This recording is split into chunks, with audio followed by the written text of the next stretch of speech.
안녕하세요. 브루스입니다. 오늘은 평소와는 좀 다른 영역의 주제를 한번 다뤄볼까 합니다. 우리가 삶을 살아가면서 모든 일이 항상 순조롭지는 않을 겁니다. 물론 운이 좋던 아니면 어떤 이유로든 간에 순조로운 경우도 있겠지만서도 삶은 원래 치열한 현장이고 우리가 극복해야 될 것들이 늘 있습니다. 그리고 뭘 하나를 극복했다고 생각을 해도 그게 삶의 끝은 아니죠.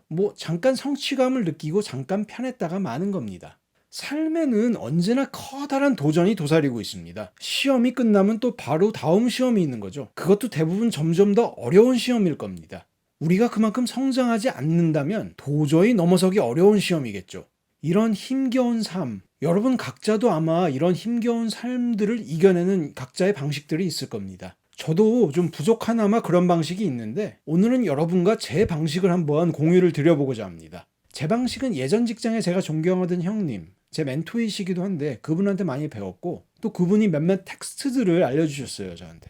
그리고 제가 이제 별도로 인연을 맺은 책들에서 찾은 그런 텍스트들, 그 텍스트들을 생각하면서 제 삶의 힘겨움과 무거움을 견뎌내곤 합니다. 그런 방식이 제게는 좀 잘 통했던 것 같아요. 아직도 여전히 극복해야 될 것이 너무 많고 성취한 것도 그렇게 많지 않은 좀 부족한 저로서는 이런 영상을 찍는다는 게 좀 부끄럽긴 해요. 그렇지만 혹시라도 저의 방식들이 여러분들께 도움이 될 수 있다면 저도 이 영상을 찍은 보람이 있을 것 같습니다. 한 세 가지 정도를 간단하게 공유 드려볼 거예요. 우선은 일본의 한 저널리스트, 지혜 거장이라고 불리는 분인데 다치바나 다카시, 이분의 청춘, 수수께끼의 공백시대라는 글에서 얻은 통찰입니다. 이 청춘표류라는 책에 이제 에필로그로 쓰여진 짤막한 글인데요. 저는 꽤 오래전에 이제 개인적으로 좀 길을 잃고 방황하던 시기가 있었는데 그 글을 읽고 이제 굉장히 힘이 났던 것 같아요. 이 글은 이제 8세기 말 일본의 구카이 대사라는 고승의 예를 들어요. 구카이 대사는 일본 시골 출신으로 이제 18살에 상경해서 당시 이제 엘리트 교육기관인 대학에 들어갔는데 금방 낙제를 해서 학교를 그만뒀다고 해요. 그리고 학교를 나와서 바로 이제 산속으로 들어갔다고 해요. 수행을 하려고. 약 10여 년이 지나가지고 이제 국카이 대사가 이제 31살 되던 해에 이제 다시 나타납니다. 다시 나타나서 이제 견당사 배. 견당사라는 거는 이제 당시 일본에서 당나라, 그 당시 가장 잘 나가는 당나라로 가는 그런 배인데 이제 유학생들도 탔을 거고 상인들도 탔을 거고 그랬겠죠. 하여튼 국카이 대사가 31살에 나타나서 그 견당사 이 배를 타고 당나라로 유학을 갔다고 해요. 재미있는 거는 국카이 대사가 그 견당사 배를 타기 전 한 10여 년간 무엇을 했는지는 아무도 모른다고 합니다. 수수께끼의 시대였죠. 다만 어디선가 수행을 거듭했을 거라고 추정을 할 뿐입니다.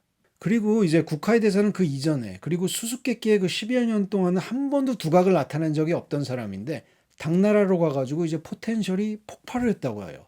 당나라에 있던 이제 1년 동안 굉장히 많은 업적을 세웠고 당나라 사람들에게 이제 최고의 지식인으로 우대를 받았다고 해요. 당나라 이제 대승불교 전수자가 됐다고 해요. 그 문화에는 굉장히 중국 승려들도 많았는데 외국인인 국카이 대사가 전수자로 선발이 됐다고 해요.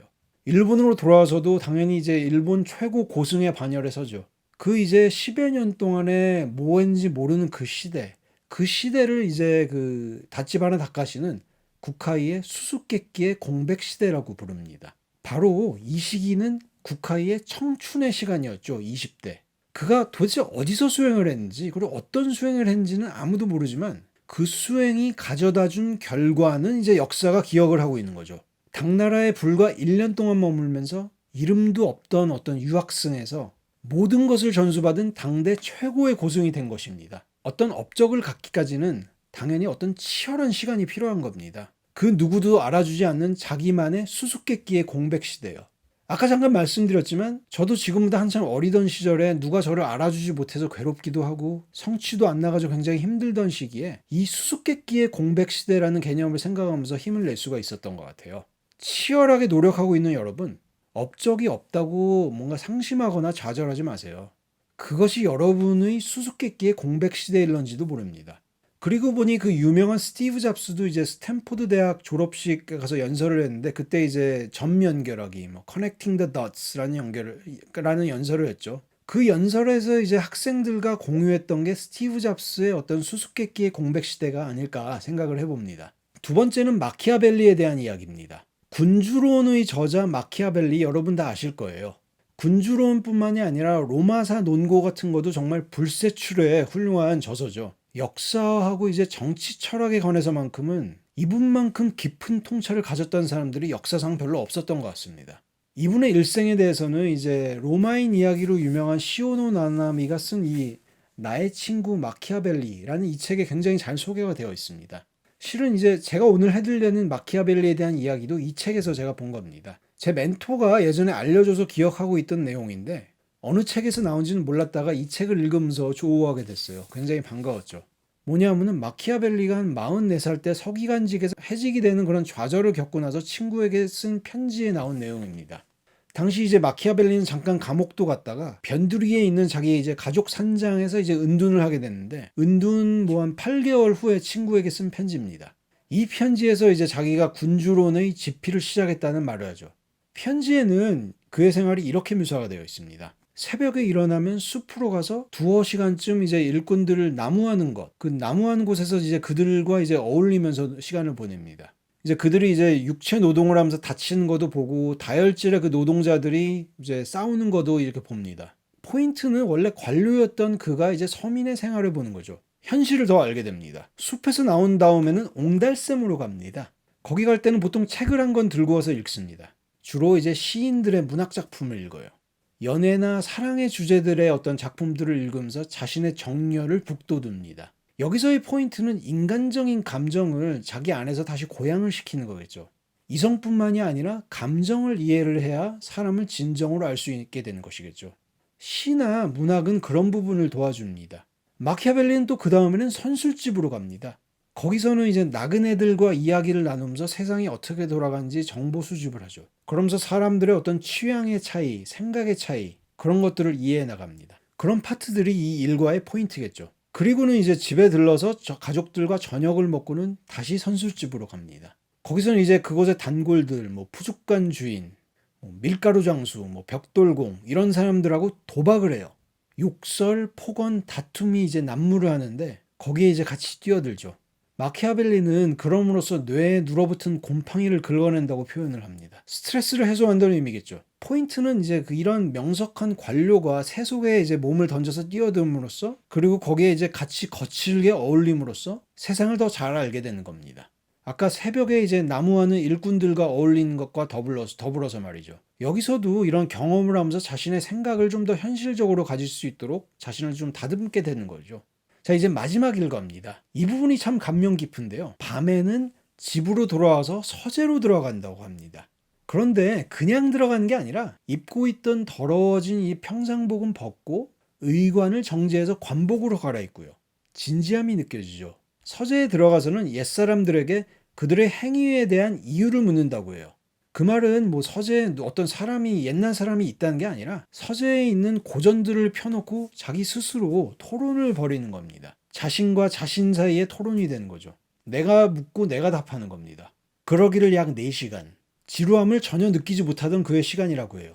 지적으로 성장할 수 있는 시기입니다. 생각이 무궁무진하게 넓어지겠죠. 마키아벨리의 군주론은 이런 생활 끝에 탄생하게 된 겁니다. 이 명석한 사람이 커리어적으로 좌절을 겪고 꺾이면서 어떤 규칙적인 패턴을 통해서 자신의 균형을 잡아가는 그런 모습. 제게는 굉장히 힘이 될 수 있는 그런 생활 자세 같습니다. 힘들더라도 너무 동요하지 말고 평범할지언정 이제 꾸준하게 차근차근 자기의 길을 닦아나가다 보면은 성취가 결국 나올 것이라고 봐요. 군주론, 그렇게 탄생한 책입니다. 세 번째는 이제 동양으로 넘어와서 맹자의 한 구절입니다. 이 구절은 제게 굉장히 울림을 많이 줬던 구절인데요. 바로 맹자의 고자 하편에 나온 구절입니다. 중국에는 이게 아마 교과서에도 실려 있고 암기도 다 시킨다고 해요. 아마 중국인들에게 물어보면 이 구절을 모르는 사람을 오히려 찾아보기가 더 어려울지도 몰라요. 요즘은 이제 외우기 쉽게 노래로도 나오는 모양입니다. 말씀드려 볼게요. 天将降大任以斯人也 必先苦其心志 劳其筋骨 饿其体肤 空烦其身 行拂乱其所为 所以动心人心 诚意其所不能. 어떤 말이냐면요. 하늘이 장차 큰 일을 어떤 사람에게 맡기려고 할 때는 반드시 먼저 그 마음을 괴롭히고 그 몸을 지치게 하고 그 육체를 굶주리게 하고 그 생활을 공공하게 해서 행하는 일이 뜻과 같지 않게 한다. 이것은 그들의 마음으로 움직여 인내심을 기르도록 하여 그전에는 할 수 없었던 일을 할 수 있게 된다. 자, 하늘은 아무에게나 중요한 일을 맡기지 않는다는 의미이기도 하고, 그리고 중요한 일을 맡길 때는 정말 이 중요하고 큰 일을 할 수 있는 사람이 되도록 온갖 좌절을 다 던져준다는 거죠. 그래서 사람을 연마하는 겁니다. 우리가 갓난아기한테, 특별한 갓난아기한테 어떤 큰 임무를 줄 수 있나요? 아기도 성장해 가면서 각종 좌절과 어려움을 극복하고 임무를 완성하면서 자기를 성장시켜야지만이 나중에 큰 일을 할 수 있겠죠. 영웅도 보면은 그 고통과 번뇌와 좌절 이런 것을 다 극복하고 나서야 이제 영웅이 되는 겁니다.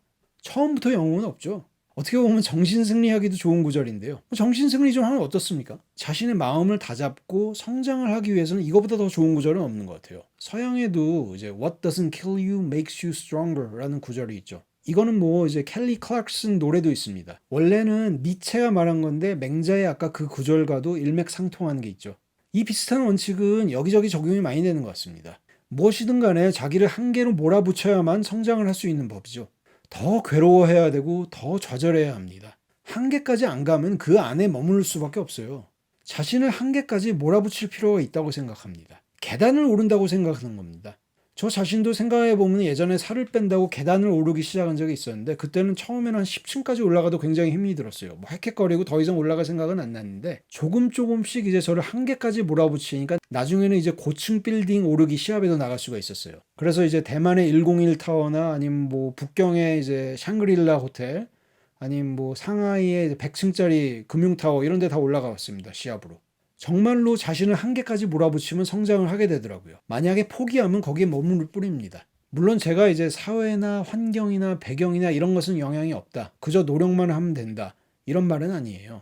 자신의 노력에 아까 얘기한 그 요소들도 포함을 시켜야 되는 겁니다. 사회나 환경이나 배경 같은 요소, 이런 것들도 노력으로 극복해야 될 대상인 거죠. 다른 사람들에게 이제 사회나 환경이나 배경이나 이런 걸 바꿔달라고 하면 이미 늦습니다. 자기 삶에서는 그만큼 시간이 없어요. 자기 사는 동안 다른 사람이 다 그거 극복해주지 않습니다. 천천히 바뀌어요, 그런 건. 그러지 말고 자기 사는 동안 좀 더 치열하게 부딪혀보는 게 어떨까요?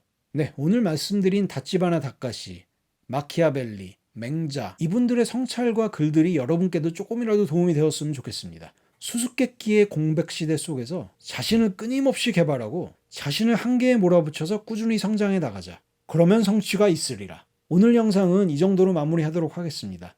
감사합니다.